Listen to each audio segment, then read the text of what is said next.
Hello সবাইকে, welcome to my channel Moumita জানা। আশা করি কম বেশি সবাই ভালো আছো। আজ সারাদিন কী করি তোমাদের সাথে পুরো ভিডিওটা শেয়ার করব।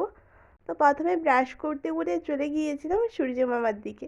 তো এখানে তো বেশি লাগছিলো, তারপর বাড়িতে যেয়ে খাওয়া দাওয়া করে নিই। আর তারপর আমি চলে যাই রান্নাঘরের দিকে। এখানে ছিল চাল বের করে দিচ্ছিলাম, আর এখানে ছিল লাউ ডাঁটা। এগুলোকে ভালোভাবে কাটাকুটি করে চলে গিয়ে যাচ্ছিলাম আবার রান্নাঘরে। তো এখানে ছিল মাছ, তো মাছ ভাজা আর হবে লাউ শাকের চচ্চড়ি।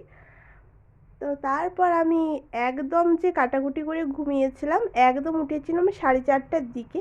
তো উঠে এখানে খাওয়া দাওয়া করে ঠাম্মাদের বাড়ি যাবো, আর সেখানে প্রচণ্ড মজা হবে। আজ হবে চাঁচড়ি। তো কাদের কাদের ওখানে হয় অবশ্যই কমেন্ট করবে। ভিডিওটি কেমন লাগে দেখতে থাকো তোমরা শুধু।